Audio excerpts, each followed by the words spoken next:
Bonjour à tous. On s'en était arrêté du coup dans la précédente vidéo à créer un écran de jeu, l'ajouter à notre site, créer un joueur et l'ajouter à notre écran de jeu. Mais on ne pouvait pas se déplacer ou quoi que ce soit. Et c'est pour ça que ça va être le sujet justement de cette vidéo. Donc pour ça on va devoir créer une lecture d'événements et on va le mettre sur le body pour que ce soit la lecture elle se fasse sur tout notre site.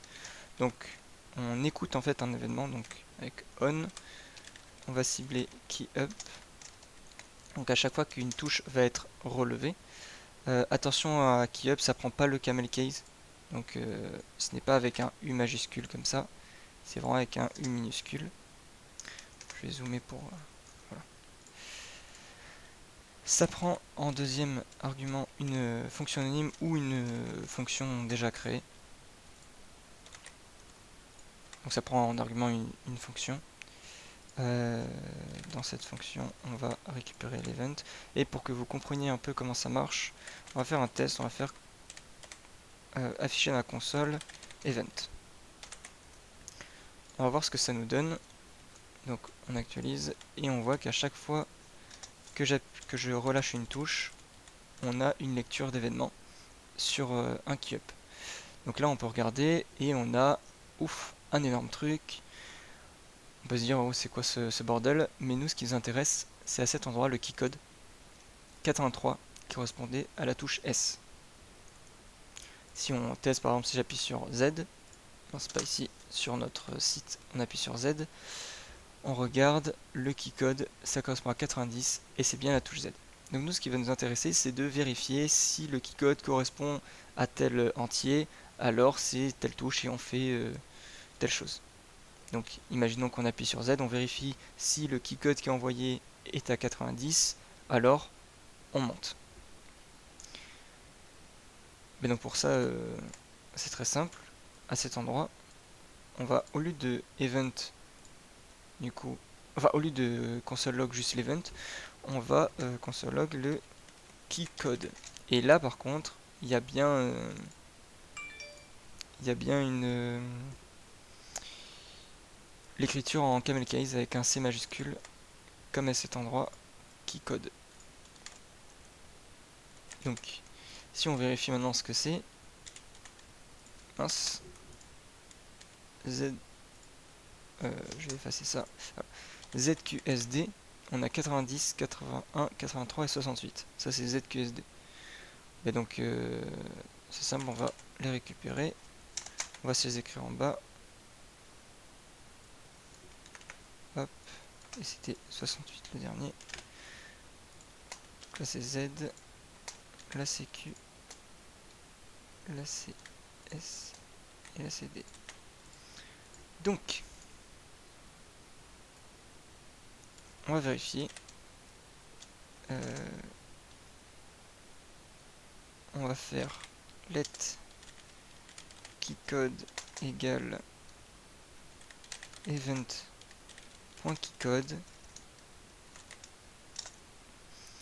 et on va créer du coup une fonction qui va s'appeler event manager qui lui va récupérer un keycode. Il va console log ce keycode. Alors on va faire la même chose mais c'est juste pour vérifier à chaque fois étape par étape si ça fonctionne. Là on a juste à mettre notre événement et là on récupère. Ça on peut le commenter et on vérifie si ça fonctionne bien.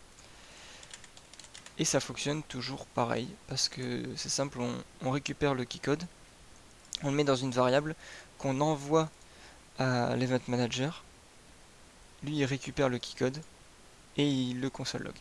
Ça on peut le réduire en ça parce que ça ne sert à rien juste de le faire. Donc voilà, on a directement ça. Maintenant ce qu'on peut faire c'est vérifier si c'est un Z, un Q, un S ou un D. Donc on va utiliser le switch qui va permettre de regarder à chaque fois l'intérieur d'une variable. et rentrer dans des cases en fonction de sa valeur. Donc pour ça on écrit case 90 et en console log touche Z. Et ensuite on fait un break car comme ça en fait quand il va lire break il va sortir du switch. Donc il va arriver à cet endroit là en fait. Il va arriver ici. Ben donc ça c'est pour la touche Z. On a la touche Q, S et D. Je vais essayer de faire ça rapidement. Si j'ai pas besoin. Q, S et D. Ça c'est bon. Et maintenant on va vérifier si ça fonctionne bien. Donc Z, Q, S, D. Donc voilà. Je peux appuyer sur mes touches. Et si j'appuie sur les deux touches, ben, il se passe rien. Parce que je lui ai demandé de rien faire. Enfin, je lui ai demandé de faire quelque chose à condition que ce soit bien ces keycodes là qui vont. Donc là c'est bon, on a récupéré en fait nos 4 touches de déplacement. Parce qu'on va se déplacer en ZQSD. Et bien du coup, c'est parti pour le faire se déplacer. Donc, il va nous falloir une position X et une position Y. Pour ça, ça va être ici, création du joueur. Donc là, on va faire player.x égale 0 et player.y égale 0. Donc là, on va avoir les propriétés de player qui seront égales à 0. Donc, maintenant, on va pouvoir le faire se déplacer de autant, en fait, de player x fois la cellule. Donc comme ça, on va compte quand on va se déplacer, par exemple, vers la droite, on va avoir x qui va valoir 1. Et quand on va refresh son CSS, on va avoir dans le left, du coup, une fois cellule. Donc ça veut dire 50 px. Et 50 px, ça veut dire qu'il se déplace de 50 pixels vers la droite. Et ça, à chaque fois, on va incrémenter. Donc ça va valoir 3 cellules. Donc on va avoir 150 et ainsi de suite. Donc à chaque fois, en fait, qu'on va se déplacer vers le haut, player.y, ça va être moins égal 1. Donc on retire 1. Moins égal, c'est exactement pareil si j'avais écrit voilà. Player y égale player y moins 1, c'est pareil. On peut du coup un peu traduire le moins égal par retire ou enlève. Donc enlève 1 ben, à sa valeur qui est déjà créée. Donc là ça va valoir moins 1. On verra ensuite pour pas qu'il sorte de la map ou quoi que ce soit. Donc hop, S c'est plus égal 1. Ici c'est avec le X. Voilà. Dès qu'on enlève le console log, là on peut commencer à se perdre et se dire ouais mais je sais pas à quoi correspondent les touches parce qu'on peut ne pas connaître par cœur, surtout après quand on aura plusieurs inputs. Donc on peut commenter. Donc la touche Z, la touche Q, la touche S, la touche D. Maintenant, si on teste, on va voir qu'il ne va pas pouvoir se déplacer. Mais si je vérifie dans Player, on a bien son X qui est changé et son Y qui est changé parce que j'ai appuyé du coup sur des touches. Ben maintenant, en fait, à la fin de Event Manager, on va vouloir faire que ça lance du coup un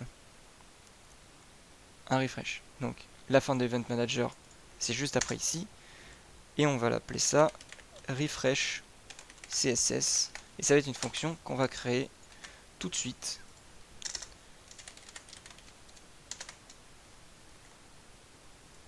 Hop. Et ça va récupérer le sprite du joueur. Et ça va lui changer que ce qu'il a besoin. C'est-à-dire le left et le top qui vont correspondre à ces positions fois la taille d'une cellule.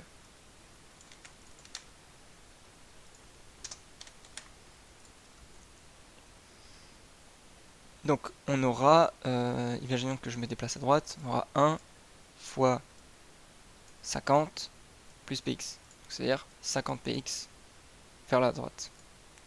Oui, parce que left en gros c'est la marge qu'il y a entre la gauche du parent et la gauche de l'objet en lui-même.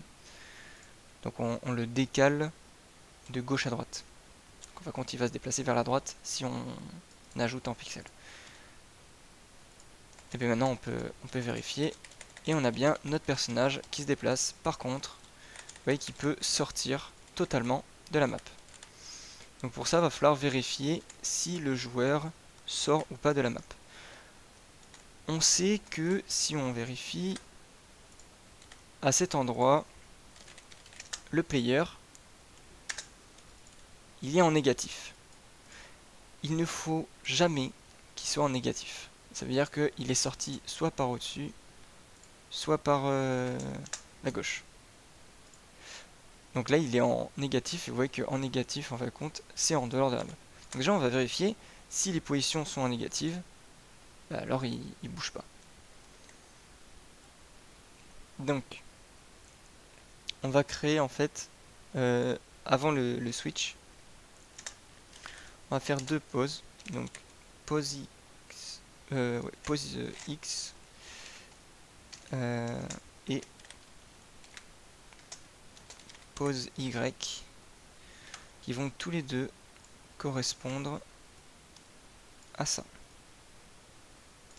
Alors bien sûr, il faut que je prenne dans le bon sens.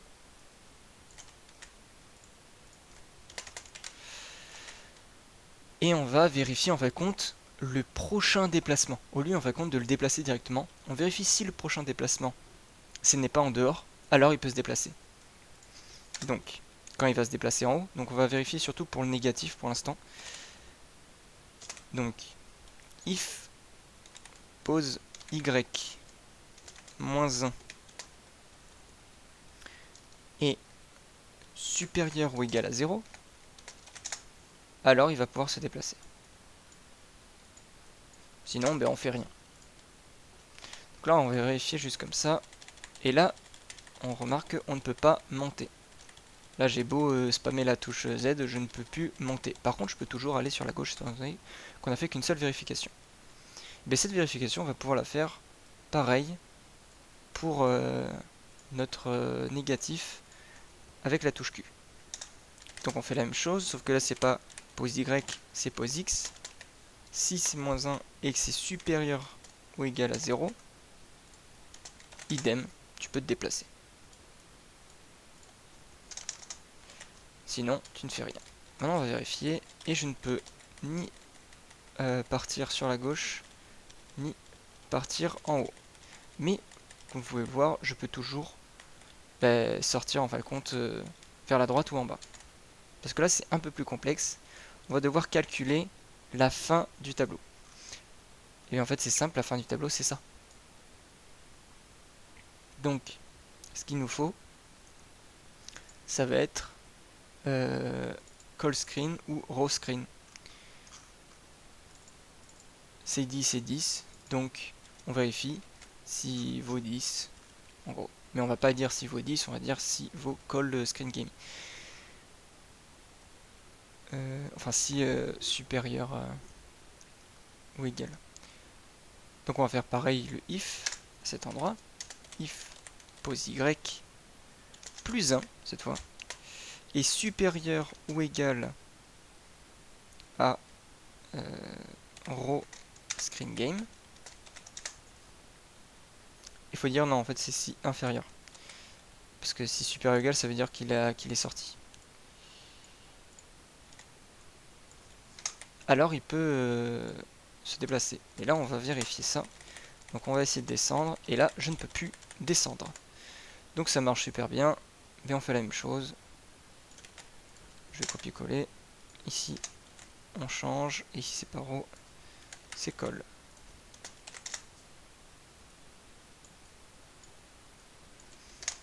Et c'est bon, notre personnage ne peut plus sortir de l'écran de jeu. Donc c'est bon, on a nos déplacements et on a le refresh CSS qui va nous permettre de réafficher et de mettre une mise à jour en fait, de mettre à jour le CSS du HTML, de ce petit carré bleu. Et dans la prochaine vidéo, on va voir comment créer une map avec une matrice.